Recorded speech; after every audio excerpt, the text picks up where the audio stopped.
परिषद आयोजित करण्यात आली असून ही परिषद 12 एप्रिल नागपूर या ठिकाणी संपन्न होणार आहे। बुरुड व बांबूशी संबंधित समाजाची राष्ट्रीय परिषद 12 एप्रिल 2025 रोजी नागपूर येथील महात्मा फुले सांस्कृतिक सभागृहात होणार आहे, अशी माहिती अखिल भारतीय बांबू कम्युनिटी असोसिएशनचे राष्ट्रीय अध्यक्ष के वेंकट रामुडू यांनी दिली। या राष्ट्रीय परिषदेनिमित्त रामुडू हे 2 दिवसांसाठी मंगळवारी सोलापुरात आले आहेत। त्यावेळी त्यांच्या समवेत असोसिएशनचे संघटक सचिव पत्रकार दशरथ वडतिले व सौ शारदा देवी उपस्थित होते। या परिषदेस प्रमुख पाहुणे म्हणून आमदार हरीश पिंपळे मूर्तिजापूर, आमदार किशोरभाऊ जोरगेकर चंद्रपूर व शिवसेनेचे नेते माजी खासदार चंद्रकांत खैरे, कर्नाटकचे माजी आमदार HD बसवराज उपस्थित राहणार असल्याचे के वेंकट रामुडू यांनी सांगितले। या परिषदेत बुरुड समाजाचे आरक्षण, समाजाला मिळणाऱ्या सवलती व त्याचा आढावा, शासनाचे बांबू धोरण, या सर्वत्र कमी दरात बांबू उपलब्ध व्हावा, बांबूच्या वस्तूंना कायम बाजारपेठ मिळावी आदी मागण्या आणि विषयांसंदर्भात चर्चा करून निर्णय घेण्यात येणार आहे, असे के वेंकट रामुडू यांनी सांगितले।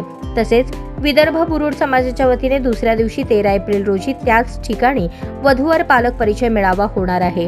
या राज्यव्यापी मेळाव्यात आमदार पिंपळे व आमदार जोरगेवार यांचा मुख्यमंत्री देवेंद्र फडणवीस यांच्या हस्ते सत्कार होणार आहे। मेळावा यशस्वी करण्यासाठी विदर्भ बुरुड समाजाचे अध्यक्ष हरीश दिकोंडवार आणि मेळाव्याचे संयोजक बंडूजी गैनेवार प्रयत्नशील आहेत। नमस्कार, मी दशरथ वडतिले। येत्या 12 एप्रिल रोजी महाराष्ट्राची उपराजधानी नागपूर येथे बुरुड समाजाची राष्ट्रीय परिषद होणार आहे आणि त्या परिषदेचं निमंत्रण देण्यासाठी, महाराष्ट्राला निमंत्रण देण्यासाठी राष्ट्रीय अध्यक्ष के वेंकटरामडू तेलंगणा हे नुकतेच सोलापुरामध्ये आलेले आहेत।